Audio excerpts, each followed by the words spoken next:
around the sun. So it started as the small works on paper that you see around were studies I had did like daily, so it was a practice that I had started transforming of quick studies. Like I did one in one day, and I said I need to walk away as my canvas pieces, my oil pieces. So most of them are mixed medium, but mostly oil, which if any of you know, oil takes a very long time to dry. And so by the time you get the next layer on or work it, it's a study and a patience and a resilience that I've learned to come, but that's what I love about it.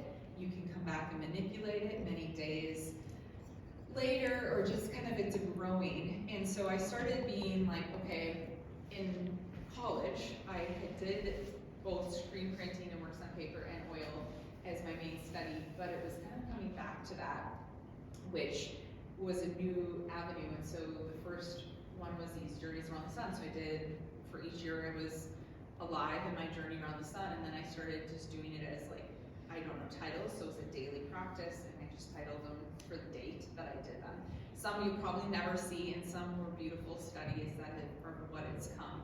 So this show has been a year-long traveling exhibition around the state to 4 different locations, and this is the final destination, so it's bittersweet and exciting at the same time of this collection that I had in collaboration with the North Dakota Gallery Association, which has been great. It's a beautiful organization that is supporting artists in the state and giving them more notice and recognition and going to new spaces that maybe haven't been exposed or have seen. So this is my first time with you guys in all 4 stops. It was my first time showing in North Dakota.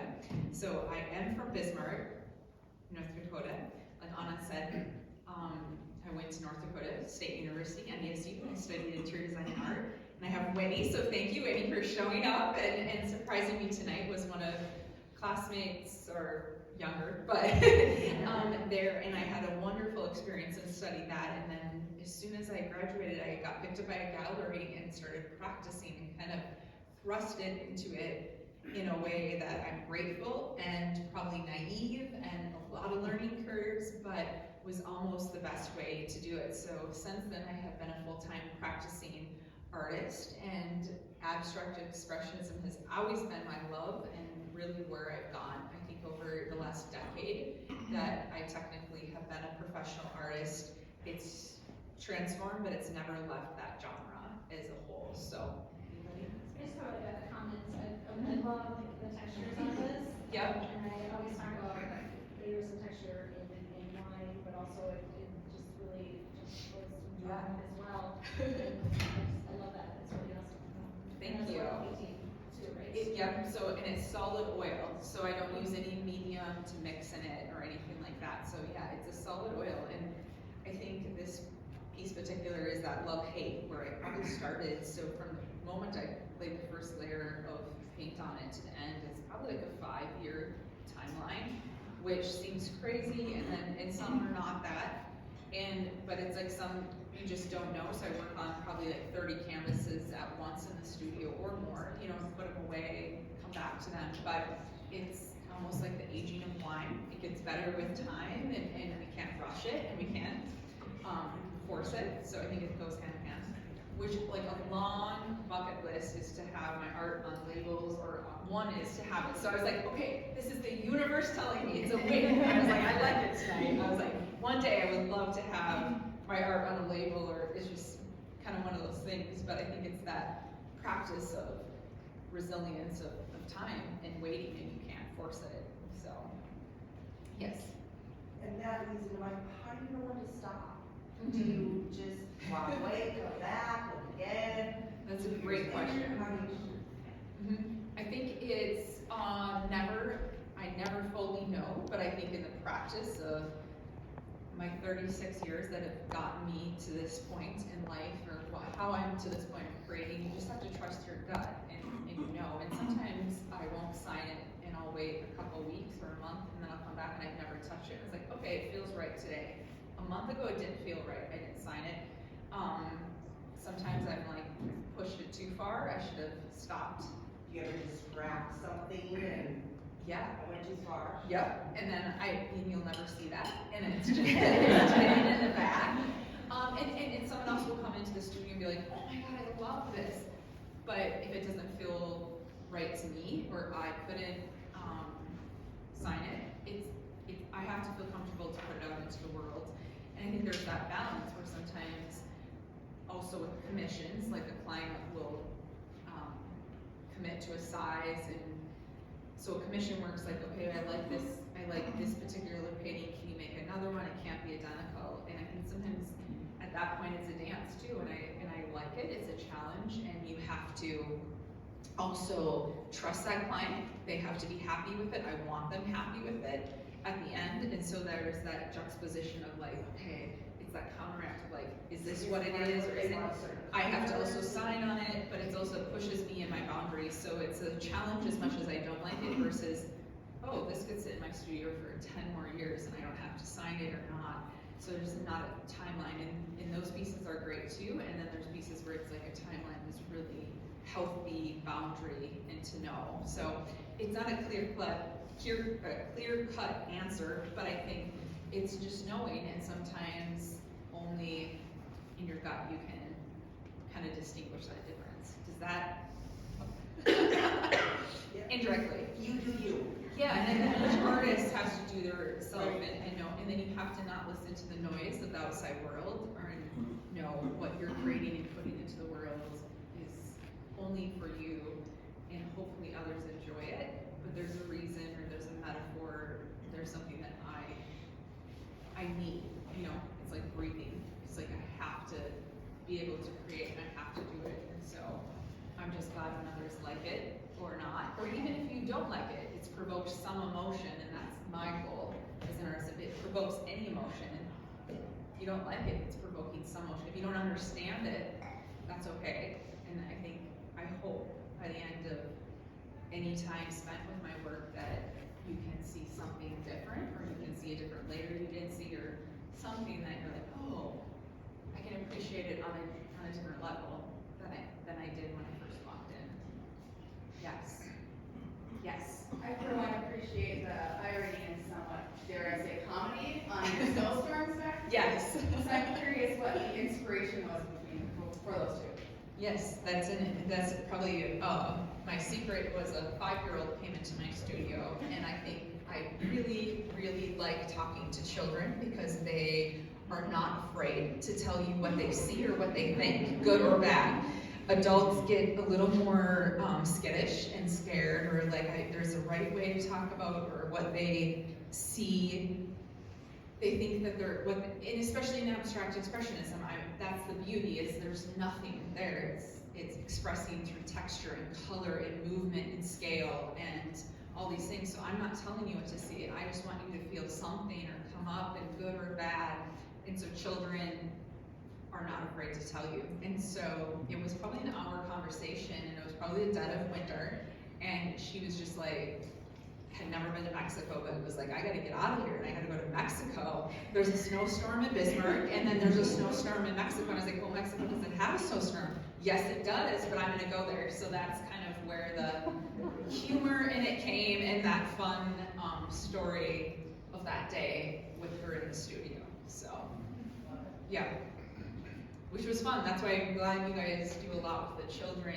I mean, that's incredible to have in the community. So Jamestown is lucky to have, or that you guys do that work with the children, because it's a big support to have that growing up, and to be able to have that freedom, not just other areas.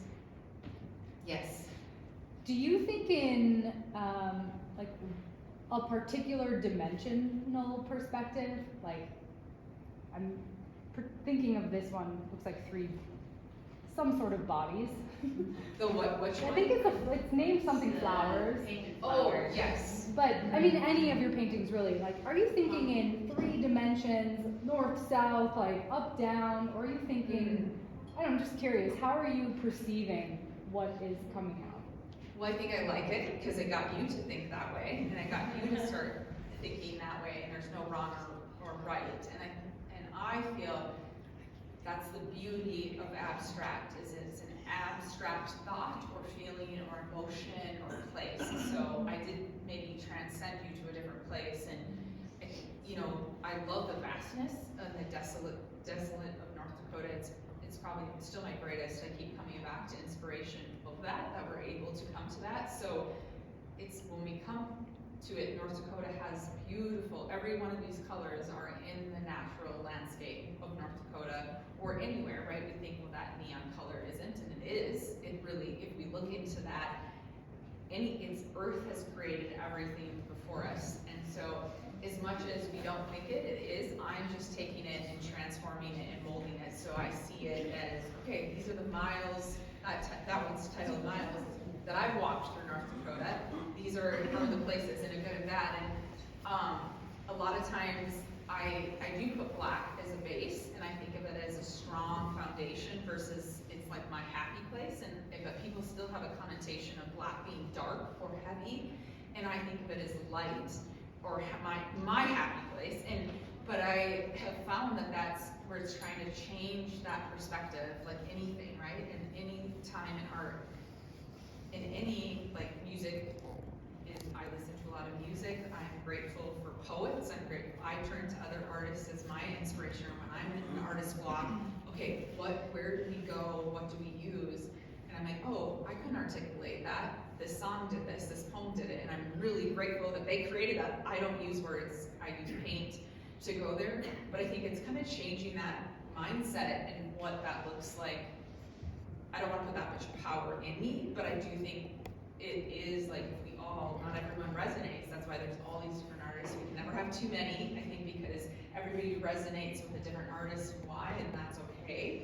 You don't have to like this and walk away, but you've been exposed and you've seen it, and hopefully see it from a different perspective or have a different interest in that aspect. Does that answer it directly? Yeah, I think it's, well, and even as Anna was saying, I think she listed a lot of male. It's still a very male-dominated world. There's only about 10% of women in museums in our country. And the history is, it's really easy. If I asked you to name 5 male artists, you could do it. If I asked you to name 5 female artists in the abstract expressionism or female, you probably can't. I mean, if we're lucky, one, can anybody name 5 female artists? If I ask you to name 5 male athletes, you probably can do it. If I ask you to name 5 female athletes by the first and last name, it's probably hard. Can anybody? You probably could. But I mean, it's a hardness, so I think there's still this distinct difference that it's not just in arts, and it's in a lot of genres. That's why I try not to give too much of my titles, but there's a lot of, like, you know, shattered glass ceilings, and I had a great conversation with the lady at my table, and I have shattered in parentheses, you know, because we still have a lot of boundaries. I think we've come a long ways, but we still have a long ways to go. I only sign my work J.Wachter because I hope, if you didn't know, that you don't have a preconceived notion walking up to it, as there is, versus a female versus a male. So you don't know if I'm a male or a female. And so I think there's kind of that preconceived notion. Subconsciously we don't want to, but we do. We think it, and there's still a lot. There's only about 2% of female women running museum and galleries, and that's why I was really excited to jump on with this situation in Jamestown, because it's really rare for me, and I show all across the United States. I travel all over. To have women running museums or galleries is in the 2%, and so I think there's still a different perspective in that, and so it fascinates me. There's the women that paved the way before me, and I'm really grateful for that, but there's still a lot of work to be done. So yeah, so some is probably from day one, where I'm listening to a song on repeat. Like I talked about, a lot of times I listen to music as inspiration. So I will be in Wachter. I love the song and I'm maybe obsessed with it, so I listen to it on repeat. So I'm like, okay, this is the title of this painting before it's finished. And then others, I put Post-its with a ton of titles as I'm creating. And then some, it's kind of like, I have no idea at the end. I have a bank of titles that I keep to the side that I like that would be a great title. And maybe I'll pull from that and do it. It's like that cherry on top, but it's also trying not to reveal too much, to just still be mysterious. And because of the abstract, I don't want to tell you what to see. So it's still that secret kind of wavelength of, okay, don't reveal too much, because then that's all you'll want to see, you know, in that. Like, I mean, obviously I say flowers, and this is flowers, but it's in a different, you know, magnitude of what that looks like. So, yeah, these are great questions. So, yes. How do you decide what size to make a painting? And then how does the size influence what is put onto the canvas? Paintings in particular is what you're Yeah, well, okay. you choose large, small, medium. Yeah, so in college I discovered Joan Mitchell, which was an abstract expressionist, and she was one of the few in the male-dominated kind of scene, and she did very large, and so I became infatuated and obsessed, and I read every book and every article that she had put out, and she did a lot of these large scales, so that in that sense I copied, you know, like, okay, I'm gonna do really large scale. And then as I got out of college, I stuck with that size. I don't know, I'll throw a size, like maybe 4 feet by 7 feet or something. And then I did my thing and traveled around. And I had just moved back to North Dakota from Chicago, and I had no space and no studio in Chicago. And I came back and I was like, oh my gosh, what do I do with all this vastitude of space? And I had this huge wall. And so I was like, what's the biggest piece you can do? So I just draped a canvas down this one side of my studio, and it was like 25 feet by 25 feet. And then I was too scared to touch it, because I was like, what do you got a business, like you're gonna come up to this canvas. And so I probably didn't touch it for a year out of maybe fear, anxiety, or I don't know what. And then when I finally did it, was just, I put the black marks again, that foundation that I talked about previously. And it was just kind of like, it just took that starting off point, and then it was studies from there, just like experimenting. And I think many people came in and out of the studio. And I don't let a lot of people in my studio. It's like my sanctuary. I'm really sacred on that, just to keep it and to create from a place of me and not performance. And so in that sense, I don't know, they just like, what are you gonna do? You're wasting money. How much are you throwing at it? What is this ever gonna do? And so I finally got a show, and I was like, this is going in the show. And then it was hard to transport it from Bismarck to Fargo. And then it was like, where's it gonna go after? And it's like, it's not gonna come back. It's gonna sell.